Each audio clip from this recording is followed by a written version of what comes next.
¿Qué tal, queridos amigos? Bienvenidos a una nueva catequesis en casa. Por estos días estamos celebrando en nuestro país la Semana por la Paz, una actividad promovida por la Conferencia Episcopal, la Conferencia de los Obispos de Colombia, junto con la Pastoral Social.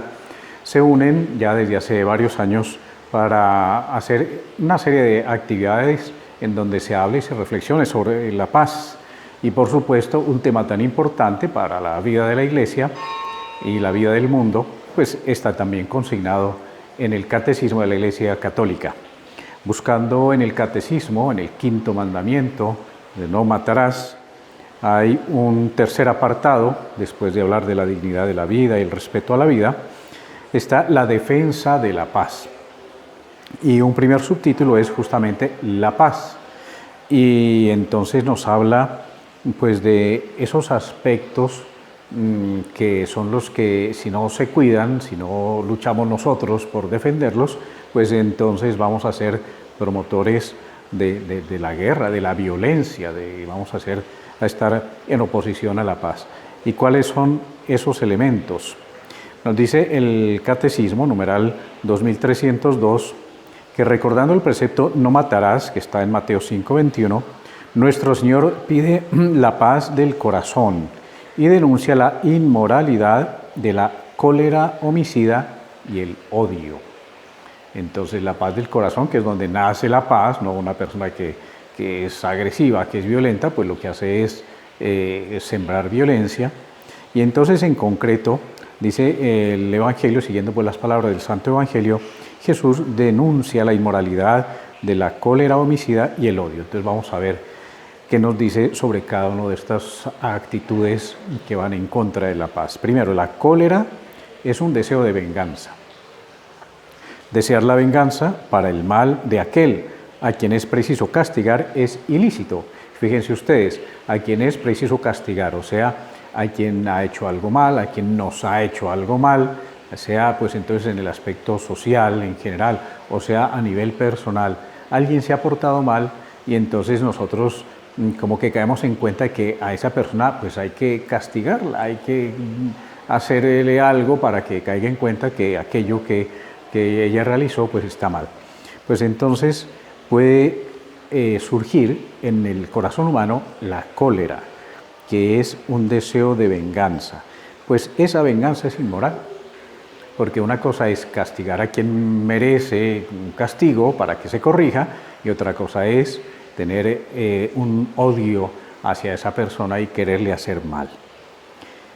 Es loable, o sea, es válido, es correcto, imponer una reparación para la corrección de los vicios y el mantenimiento de la justicia, eso sí está bien. Pero es que la cólera está mal, porque es perder el control, desear hacerle mal al que ha hecho el mal. Es lo que se suele llamar, pues, ese círculo vicioso de que la violencia causa más violencia. Nos dice el Catecismo que si la cólera llega hasta el deseo deliberado de matar al prójimo o herirlo gravemente, constituye una falta grave contra la caridad. Es pecado mortal. La cólera es pecado mortal cuando se desea y sea que no se realice porque no se tienen los medios, pero uno quisiera matar a esa persona, pues ya ha pecado gravemente en su corazón, ¿no? Querer quitarle la vida al otro. Y si se ponen los medios materiales para realizarlo, pues peor aún. Pero igual, es pecado mortal ese deseo de venganza contra aquel que ha cometido algún mal. En cambio, la misericordia, fíjense ustedes que no es falta de justicia, no es ausencia de justicia. No es decir, bueno, tranquilo que no le vamos a hacer nada al que se porte mal. No, la misericordia es darle oportunidad a aquel que se ha equivocado para que se corrija, pero no desearle el mal ni causarle el mal. Si la cólera llega hasta el deseo deliberado de matar al prójimo o herirlo gravemente, constituye una falta grave contra la caridad y es pecado mortal. Y el Señor dice, todo aquel que se encolerice contra su hermano será reo ante el tribunal. Mateo 5:22. Y el segundo aspecto, la segunda actitud o acción que es también pecaminosa y que es la que nos quita la paz y le quita la paz al mundo, es el odio voluntario, ¿no? Hay personas que dicen, yo no sé por qué odio a tal persona, y como que ya es consciente, o sea, la persona ya tiene conciencia de que hay un odio, un sentimiento malo hacia el prójimo. Pues entonces, pues hay que luchar para corregir, para sanar ese odio. Aquí habla de odio voluntario, o sea, yo quiero odiar a esa persona, yo le tengo fastidio, yo no le tengo buenos sentimientos a esa persona. El odio al prójimo es pecado cuando se le desea deliberadamente un mal. Ojalá le vaya mal, ojalá pues este negocio le salga mal, ojalá se arruine, ojalá.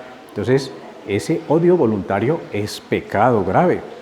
El odio al prójimo es un pecado grave cuando se le desea deliberadamente un daño grave.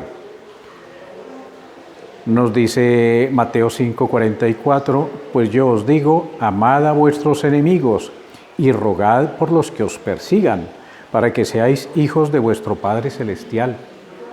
Es que ahí es donde se rompe ese círculo vicioso que decíamos que la violencia causa violencia. Si nosotros queremos sanar la violencia o acabar con el violento con violencia, pues entonces el otro es violento y yo también actúo violentamente, entonces ya somos dos haciendo violencia. Entonces eso no es actuar por la paz, sino es promover la violencia. Y el Señor lo dice, y sabemos que es un mandamiento del Señor que es exigente, que no solamente es como desentendernos del que actúa mal o del que nos ha hecho algún mal, sino amarlo en forma positiva, en forma activa. Dice Jesús, las palabras de Jesús en el Evangelio, amad a vuestros enemigos y rogad por los que os persigan. O sea, si hay gente que actúa en contra de nosotros por la razón que sea, pues entonces lo que nosotros tenemos que hacer para cortar esa violencia, ese mal que está allí en el corazón y en el actuar del otro, pues lo que tenemos que hacer nosotros es perdonar, querer y orar por aquel que ha actuado indebidamente, violentamente. El respeto y el desarrollo de la vida humana exigen la paz. La paz no es solo ausencia de guerra y no se limita a asegurar el equilibrio de las fuerzas adversas. No puede alcanzarse en la tierra sin la salvaguardia de los bienes de las personas, la libre comunicación entre los seres humanos, el respeto de la dignidad de las personas y de los pueblos, la práctica asidua de la fraternidad. Es la tranquilidad del orden. ¿Ven? Entonces nosotros no podemos decir simplemente, no, pues en esta ciudad hay paz porque no hay gente atracando, ¿no? O no podemos decir, en esta casa hay paz porque no nos estamos agarrando a puños, ¿no? Entonces la paz es la tranquilidad del orden, o sea, esa tranquilidad del orden que cada uno lo podemos experimentar cuando tenemos lo que con toda razón se llama paz en la conciencia. Yo tengo mi conciencia en paz porque no le deseo mal a nadie, porque el que de pronto me ha hecho algún mal, yo le pido a Dios que lo ilumine para que reflexione y cambie su actitud. Esa es la paz que nosotros debemos vivir y promover. Esa es la tarea de la Iglesia. Por eso cuando la Iglesia actúa en diálogos de paz, lo ponen de algún miembro de la Iglesia, lo ponen como mediador para una negociación por la paz, pues el tema de la paz es un tema que está muy metido dentro de la esencia de la tarea de la Iglesia. Predicar el Evangelio es predicar esa forma de vivir en paz, de tener los buenos sentimientos y las buenas acciones, no solamente hacia los amigos, sino también hacia los que por alguna razón se convierten en enemigos. Esa es la forma de sembrar la paz.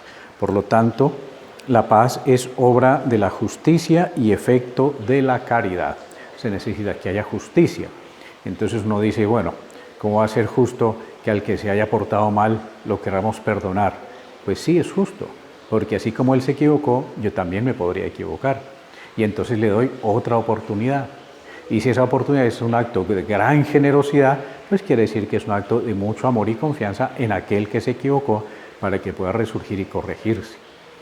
Esa es la forma de vivir el amor que Dios nos enseña y de sembrar la paz que Cristo quiere que sembremos. Que el Señor los bendiga en el nombre del Padre, y del Hijo, y del Espíritu Santo. Amén.